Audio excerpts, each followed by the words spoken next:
On a weekend, they want to go out, drink, prostitute. So one friend said, I want to listen to the Gita. This other friend said, to hell with your Gita, and he went to the prostitute. And his mind started bothering him. Your priority should never shift. Then getting there becomes easy. When I am alive, if people are thinking of attaining a next life, it's a big shame to me. Ramana looked into his eyes and a tremor went through his spine.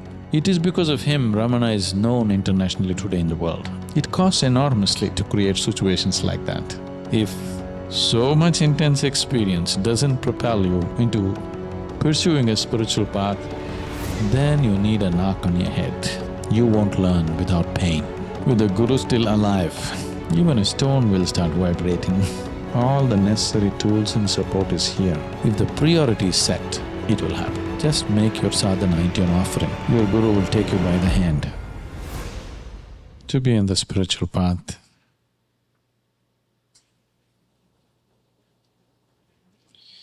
is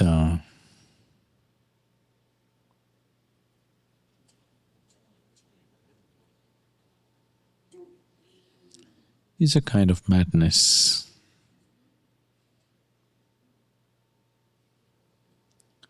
Because spirituality means self-annihilation.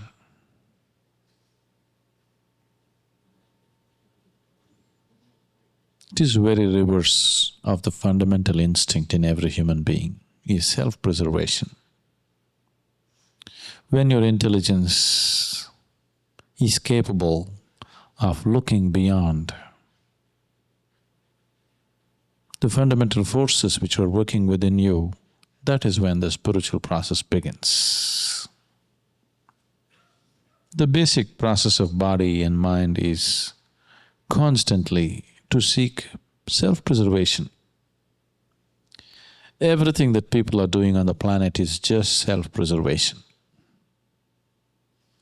Complicating self-preservation in so many ways, but still self-preservation, isn't it? When your intelligence raises beyond that and looks at life, understands life, experiences life, perceives life beyond the fundamental drive of self-preservation and procreation, that is when the spiritual process begins. For people who are deeply entangled in the process of self-preservation and procreation, they are not in any great joy, but anybody who looks beyond that, they will always try to pull them down. That's the nature of the world.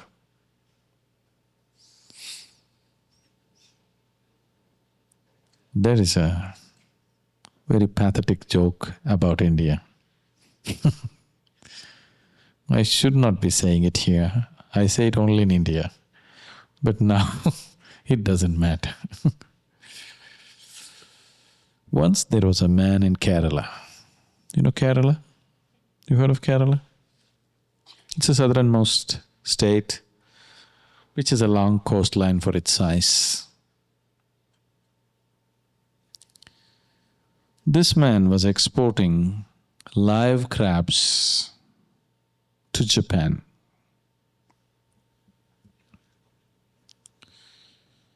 So one day he got a bright idea.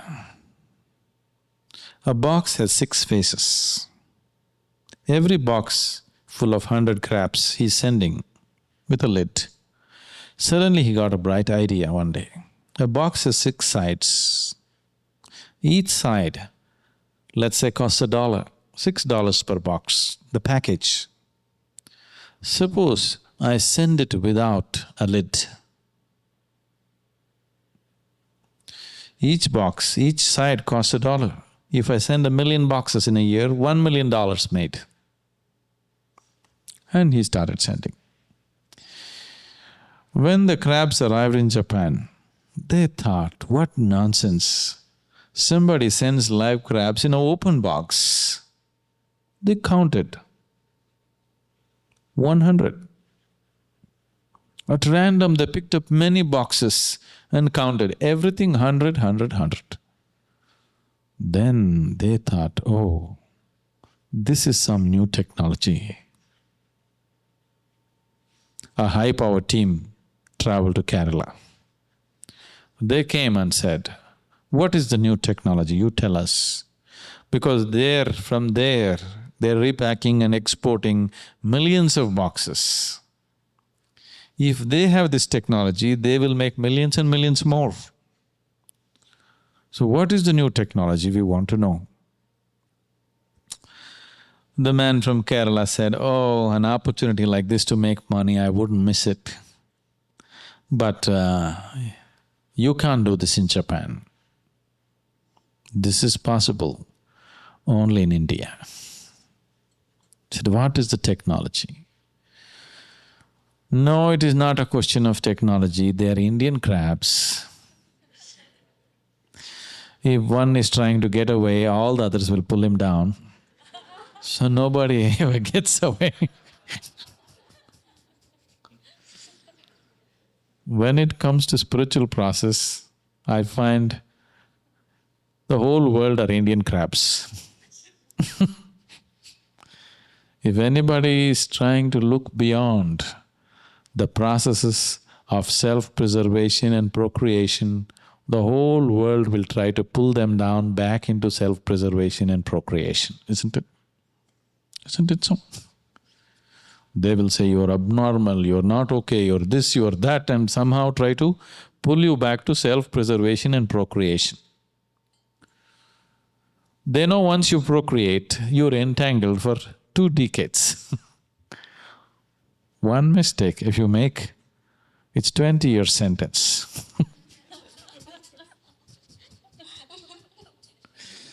Isn't it?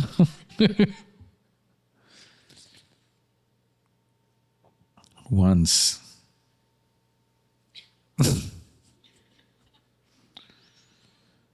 there was a couple. It was their 25th wedding anniversary. The time for the anniversary dinner came and the man was in tears. The wife looked at him and said, John, I never thought you were so sentimental about our wedding. I can't believe you have tears. He said, that's not the point. 25 years ago, when I got you pregnant, your father, being a judge, threatened me. Either you marry my daughter or I will make sure that you get a 25-year sentence in the prison. Today, I would have been a free man.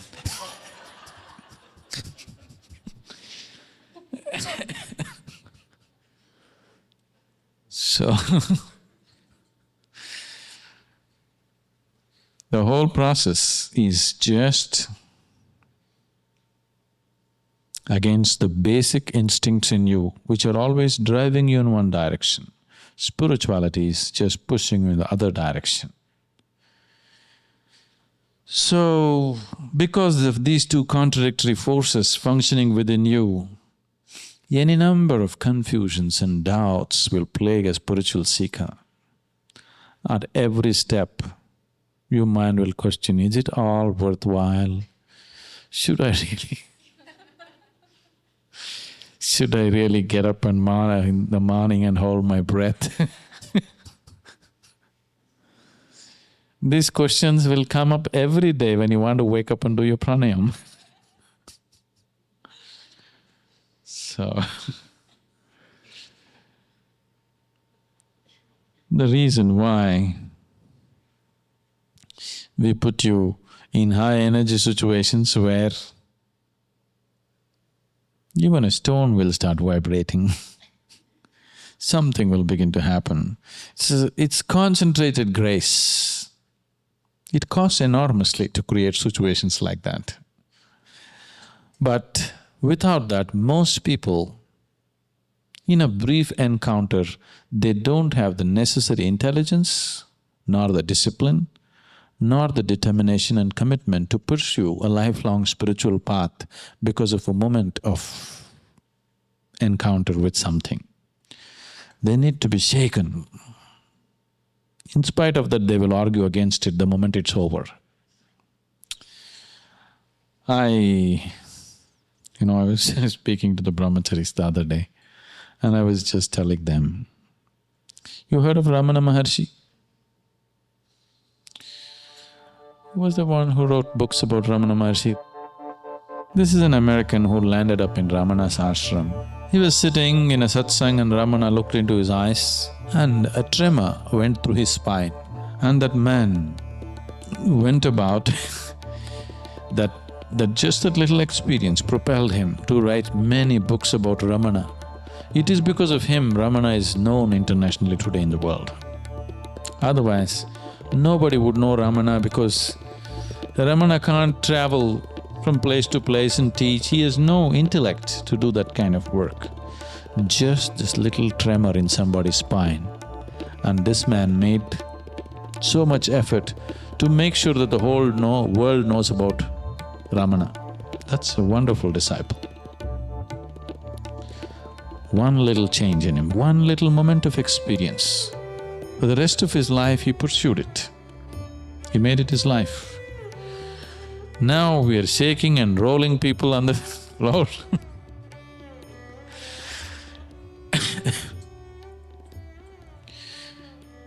We have lowered it now. At one point, the very basic program, if people sit with me, you will have to carry them. Initiation means 70% of the people have to be carried out of the hall. They would be in such deep energy contact. Now we have lowered the scale of it because it was scaring lots of people. The intellectual people were beginning to brand us as cults and this some devil's work and whatnot, everything that they can call it. And for so many other reasons, we sort of scaled it down a little bit. It's a little more tempered and controlled. It's not wild and unbridled as it used to be. I'm getting civilized too.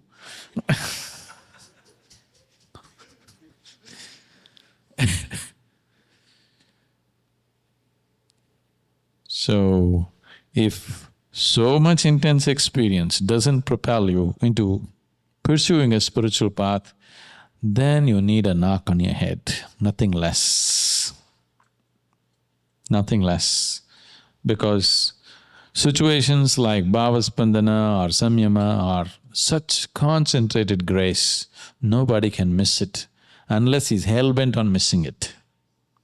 Nobody can miss it. Even a stone will begin to vibrate. That's the kind of situation it is. So once you've been placed in such situations, you should have nothing to look back, you should just keep going. With a situation like this, with the Guru still alive, managing to stay alive, it is very simple. You don't know what it can be, how heartbreaking spiritual sadhana can be when you do it on your own. I've seen it 3 lifetimes of it. How heartbreaking it is to just go on not knowing where the hell you're going, not knowing, not having any kind of guidance, assistance or grace or somebody to push you, somebody to tell you you're doing the right thing. Just to go on doing it, you don't know how heartbreaking it is. So after having provided all the systems of support and experiences and everything, one should have no complaint at all to walk the spiritual path. It can't be made any easier. If it is made any easier, it'll become frivolous. So if getting up in the morning, sitting in Vajrasana is such a big thing, it is just that life has not knocked you sufficiently. You won't learn without pain. But I would like to see that people around me are intelligent enough that they will learn without pain. You know whatever no pain, no gain, something they're telling you in America? Yes, what's that? No pain, no gain. That's for donkeys. If you're a donkey, no pain, no gain. If you're an intelligent human being, no pain, but gain. Possible, you know. It is not necessary one has to learn with pain. One has to earn with pain. No, joyfully one can do it. All the necessary tools and support is here. I would like to say that people blossom into something rather than just, it needs attention. It is not that should I do 4 times a day pranayam, that is not the point. It needs just constant attention. Part-time, you will not grow. Full-time. Oh, should I give up my family? Should I give up my work? No. You must convert your work, family, every damn thing into your spiritual process. You eat because you want to grow spiritually. You live with people because you want to grow spiritually. You work because you want to grow spiritually. If you make everything into that, then it'll happen. What you do is not the point. If the priority is set, it will happen. This is a very wonderful story that Ramakrishna used to… he's a very simple man, he's got very little language and little this thing, so he went on repeating the same stories, same things. But it is beautiful, because it's not in saying more and more things. It is just that somebody is saying it with such involvement and simplicity that it works. Ramakrishna must have said this story 1,000 times to people. 2 friends, on a weekend, they want to go out, drink, prostitute and come. So they had a drink and now they're going to visit the prostitutes. On the way, a Gita Bodhana is happening. Let's say Isha Yoga is happening, okay? Something like this, some spiritual congregation is happening. So one friend said, today I don't want to go to the prostitutes, I want to listen to the Gita. Let me get something spiritual. And he went. This other friend said, to hell with your Gita, and he went to the prostitute. He went there and his mind started bothering him. My friend, how intelligent he is.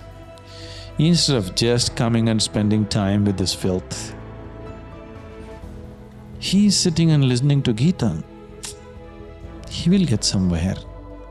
I am wasting my life like this. So his mind was completely focused on the Gita.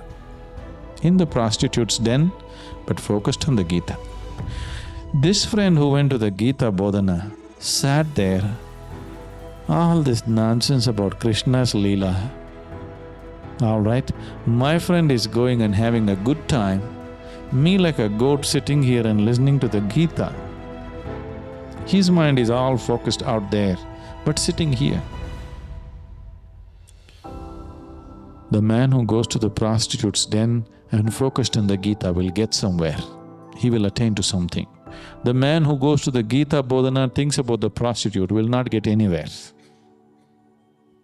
So the question is not about what you're doing, what you're not doing. Are your priorities set in your life? If your priorities are not set, you do haphazard sadhana. 1 step forward, 1 step backward, 1 step forward, 1 step backward. People who take 1 step forward, 1 step backward cannot reach anywhere, isn't it? They can entertain themselves that they are also doing something. They will also know some experience, glimpses of this and that, but they will never go anywhere. If you want to go anywhere, every step that you take must be going in the direction in which you want to go, isn't it? Every single step, every single breath must be going in the direction where you want to go. Otherwise, it'll be just 1 step forward, 1 step backwards. So if you're getting frustrated with spirituality, it's simply because your priorities are shifting. Your activity can shift, your priority should never shift.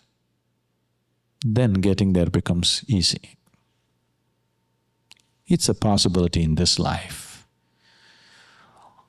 If anybody is thinking of attaining in the next life, it's a disgrace to me. When I am alive, if people are thinking of attaining in next life, it's a big shame to me. When I am here, things should happen now, not tomorrow. Sadhguru, how do I know if I am progressing on the spiritual path? When you're no more concerned about your progress, that means you have progressed. Every day, do not count it like a meter. Okay, I did one more pranayam, what did I get? Just make your sadhana into an offering. Something you have tasted, that's the reason why you're here, isn't it? Something you've tasted, you know there is something beyond your present level of experience. That much is clear. If not, even if it's not happened to you, you have seen it's happening to other people, so you know there is something. You tasted something one way or the other, either with your own tongue or through somebody else's tongue. You know that something exists. So once you know this, you just make your sadhana into an offering. You don't keep meter on your sadhana every day. Okay, I did 327 pranayams, what has happened to me? With this, you'll only get health, nothing else but health. Health and physical well-being may happen. You will not know anything more than that. If you want to really know something beyond, you just do it. You go and do all kinds of stupid things to make money, to maintain your family and all that, isn't it? The only thing that is keeping people propelled is just those little greed for those little things in life, isn't it? 24 hours they're willing to be active to fulfill those needs, isn't it so? Now, whatever little time you dedicate into your sadhana, make it an offering.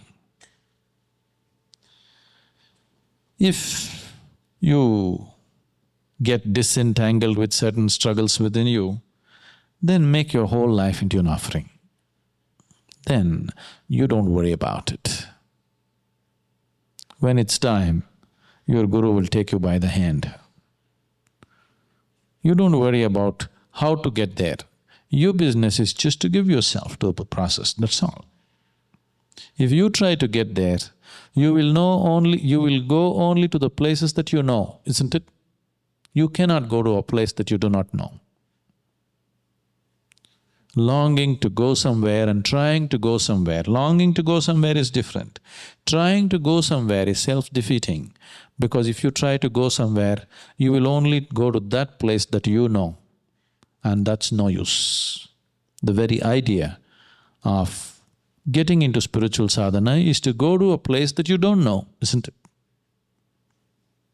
You can't try to go to a place that you don't know. You can only try to go to a place that you know. So don't try to go anywhere. Just do it like an offering. Nothing need to happen.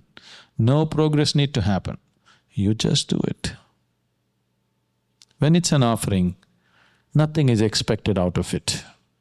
You just offer every day. What has to happen will happen.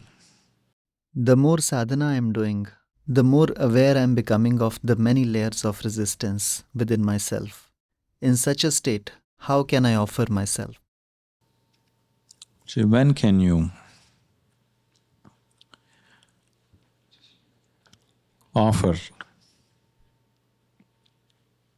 your morning coffee?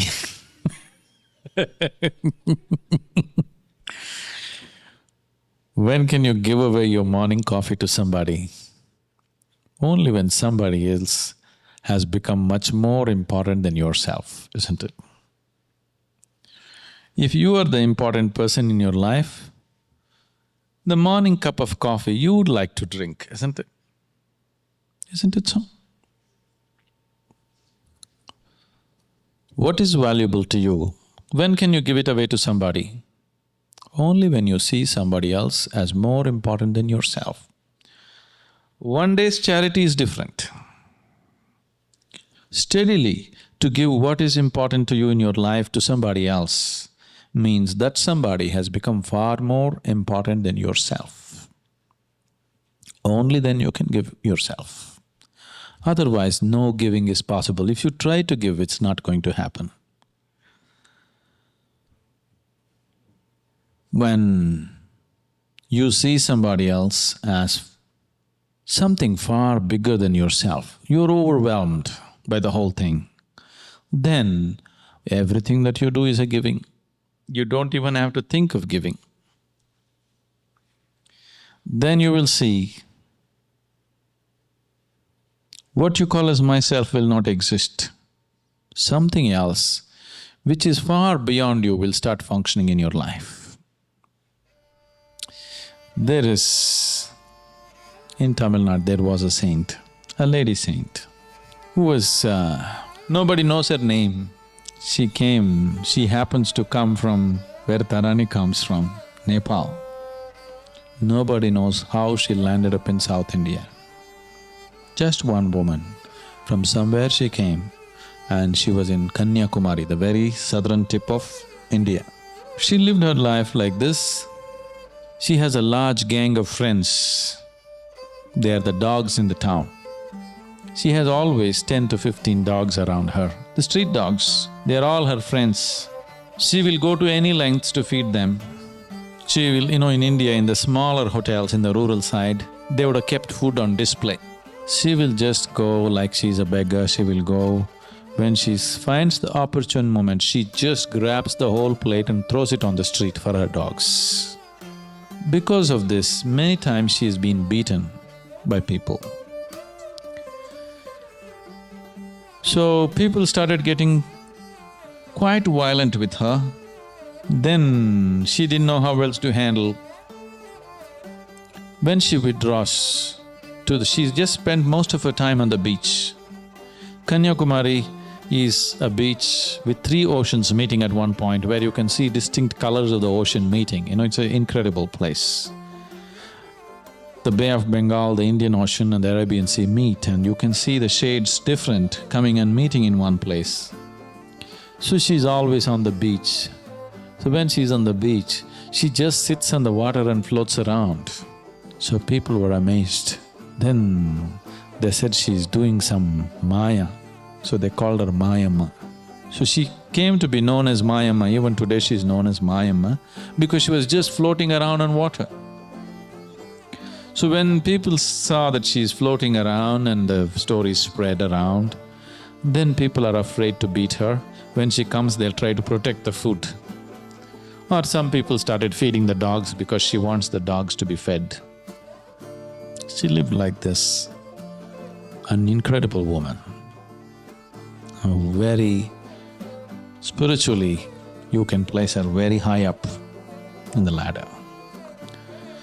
Then somebody decided when she came to her old age, ripe old age, nobody knows how old, she must have been in her 80s, looking at her face and the way she was. Somebody built a small home for her in Salem, which was cruel, taking her away from the beach. But they built a small home where she settled and she attained Samadhi.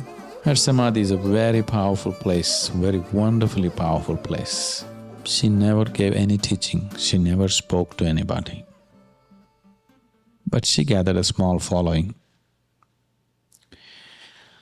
I'd heard about her and I wanted to… I recognized that who she is. I was staying on top of a mountain close by. Just, those were the days when I used to take vacations. So I was just on a vacation and at that time Vijay was there with me. So it happened to be a full moon night. Then we decided I wanted to drive down to this place where her Samadhi is. I had been there before once and we just drove down there. There were just 5, 6 people. Because it's a full moon day, they offer prasadam that day, they cook and want to serve people. So they were expecting about 50 to 100 people, so they cooked for 100 people. But only these 5 people are there, plus me, Vijay and Radhe was a very small infant she was. We went there. So, you know, tamarind rice, it's called pulisada. So they made pulisada. The samadhi is exuberant. It's a glorious place. On a full moon day, they wanted to feed 100 people, free food, but those 100 people are not there. Only 7, 8 of us to eat that pulisada. I thought, what a waste, you know, a woman like that, a rare being, and 100 people to eat free food are not available for her. It's real tragedy in the world, you know. All kinds of jokers have gathered large followings who have nothing but solace giving, you know. Solace peddlers have gathered huge followings in the world. Somebody like Mayama, a very, you know, resplendent being. God, that's fine. But there was one man, a very simple rural person. He is the one who cooked the food. So he came the moment he looked at me, he burst into tears. And you know, he's wonderful man, totally illiterate, but spiritually very wonderful. The moment he saw me, he just burst into tears. He came, he fell at my feet and he hugged me, and then he said, I cooked for 100 people, nobody came. I said, it's okay, I will eat at least 2 people's food today to make it up for what cooking you did. But the incredible thing was, this man, his face has become just like her face. See, she is a Nepali. She has slanting eyes and the mongoloid features, and with old age, you know, she's always stayed in the open beach. Skin has become like leather. She has that kind of visage. But this man, who is a South Indian man, his whole face has become like hers, you won't believe it. It's just his devotion, you know. It's just that he gave himself so deeply to her, his face has become exactly like hers. So, that's giving. When somebody gives like that, he doesn't know any spiritual teaching. He just experienced her in a big way and he gave himself to her. So, watch out, you may grow a beard. What is holding me back from pursuing the spiritual process? Sometimes I have an intense longing and clarity to pursue it, but it withers away in no time. Why? One aspect of it, we have already discussed this, that there is self-preservation, the basic instincts in you which are always driving you in one direction. That is one aspect. Another aspect is, in every society, especially in a society like this, see, one thing is, you are not yet your own person, please see. You are not yet functioning out of your own intelligence with life. You still function with other people's opinions, isn't it? Your top priority still is what other people will say is still the priority, isn't it? Isn't it so? Without 10 people's approval, you can't do anything. So when that's the thing, definitely society rules the way you think and what is important and what's not important for you. In the society, if you do anything new, they will always protest, it doesn't matter what it is. That's been the history of humanity, isn't it so? Anything new means they will either persecute, if persecution is not possible, they will protest or they will boycott or they will do something. Now, what is so new about this? What is so new about this? There is really nothing new about it. As far as you can look back at humanity or the history of humanity, you can see always there was spirituality. In what measure, it may vary from society to society, but in every society it was always there, isn't it? Isn't it so? In a culture like India, it was widespread. In other cultures, it happened secretly, but everywhere it was there. If you look on the history of humanity, it's as old as humanity itself. Always it's been there. So there is really nothing new. But it is just that people who live in limitations, if somebody breaks off their limitations, people who are living in limitations feel insecure and insulted. See, somebody every day has to drink coffee, or every day has to drink whiskey, or every day has to run after a man or a woman. That's their condition. If you just sit here, no coffee, no whiskey, no man, no woman, you are fine by yourself, it's an insult to him, isn't it? It's such a deep insult, it causes wound. Within the family, you will see this happening in a big way. If the husband or the wife begins to turn spiritual, the other one will become so, lost and angry and whatnot. Even if you run after another woman, your wife will not be so upset. But if you run after a guru, she will be terribly upset. Because she knows if you go to another woman, what will you find? The same stuff. Today or tomorrow you will turn back and come. But if you go to your guru, you are not going to come back.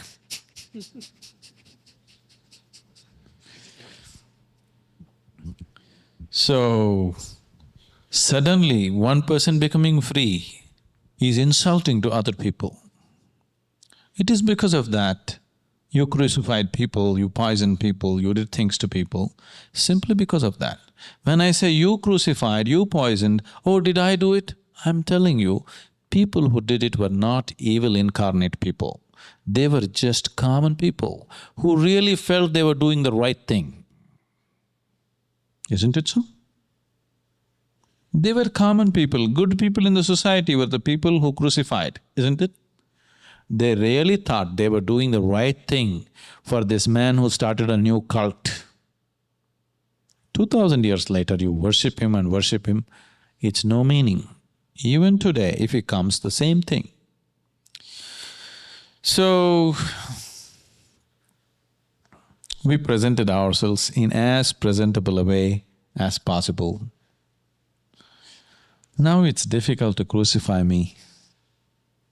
There was a time when it would have been easy, before Dhyana Lingam era.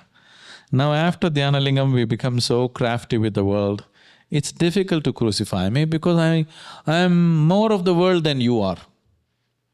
I'm dressing better than you, haven't I?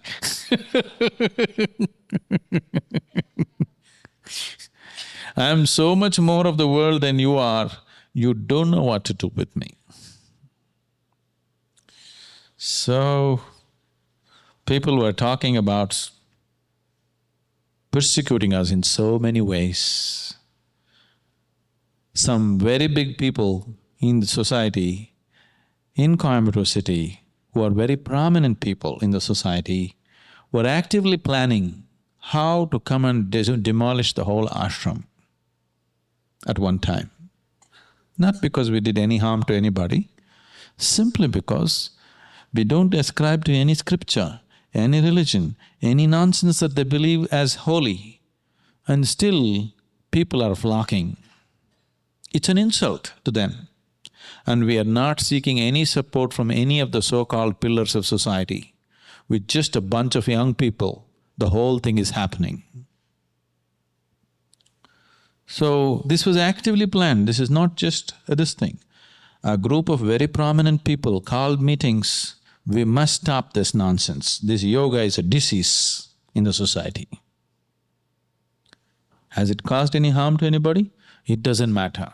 This is a disease. Openly, they have spoken like this in public meetings. We must stop this, it's growing too rapidly. Now they cannot persecute us because once the Dhyanalingam consecration was over, now we're playing the game better than them. Otherwise, you can't do work in the society. If I just have to cater only to hardcore spirituality, I wouldn't care a hoot about anybody. I would do other kinds of things. which if I do, many of you will drop out from spirituality. Yes. But right now, we want to take a whole mass of people into the process. So now we are doing it in a more socially acceptable ways, little diluted. But more people will get soaked in it. Those who are sufficiently soaked, we can always rev them up into a different state. It is just that the initial processes seem to be little diluted. The higher dimensions have remained the same. The first few steps, we have diluted them a little bit. The initiations, we have diluted them consciously, very consciously. Because if it was kept up at that pace, if it was kept up at that intensity, there is no way I can train a single teacher in my life. It will exuberantly happen when I am there. The moment I am gone, it's over. That's how it will be. Now we want it to last longer, so we're diluting it. Diluted mixture will go a long way. One person who diluted spirituality very badly was Gautama the Buddha, because he wanted to apply to the whole world. If you want to paint the whole world in a particular color, you have to dilute the paint. Concentrated paint, you can't paint the whole world, isn't it? Now once they get the initial coat, the next coat we will see. That's different. So, we are playing the game better than them. Now they don't know what to do. Now they're all coming one by one. Now they're proud of being seen in the ashram. The same people who wanted to raise it to ground at one point, now slowly they're entering because they have no intelligence of their own. Now a few prominent people in the country have come to the ashram, so suddenly it has become a respectable place to come to. Nothing has changed inside the ashram. The same people, the same sadhana, the same everything. But for them, things have changed because people whom they think are big are coming. Okay? So that is the way society functions. So if you are going by 10 people's opinion, if you're building your life on 10 people's opinion, you will invariably live a stupid life. There is no other way. Isn't it so? But please see, you are still being molded by people's opinions, not by your experience. You must root your life, you root the nature and the direction for your life from your inner experience. If there has been a moment of experience, you must create your future from that moment of experience, not from the scriptures, not from the opinions, not from the nonsense that you hear from outside. That one moment of experience is where you must root your future in. That's where you must plant your future, not in all this nonsense that you hear. Because whatever your opinions are, today what seems to be such a strong opinion, so tomorrow you yourself will feel stupid about the opinions that you hold and your opinions will change. Has it not happened? The kind of opinions that you held when you were 12 looked stupid when you were 18, and you were so dead sure when you were 18. When you're 30, the 18-year-old opinions felt absolutely stupid, isn't it? Isn't it happening all the time? If you're intelligent, you should be able to see right now, whatever opinions you hold, they will look stupid after some time. You shouldn't spend your lifetime learning that lesson. You must learn it by looking at other people's lives. The same people who struggle with their parents for little physical freedoms, the same people are putting those restrictions on their own children, isn't it? Because their opinions have changed now. So, if you have any intelligence, you must look beyond those things. If you want to look beyond those things, the simplest method is build your life on one moment of experience that you've had, rather than building it on all these tens of years of whatever nonsense you have thought and you have heard and you have read or whatever. In whichever way you have received from outside, those things, the complexion of what you have received from outside can change any moment. It's the inner experience which remains steady. That's where you should base your life.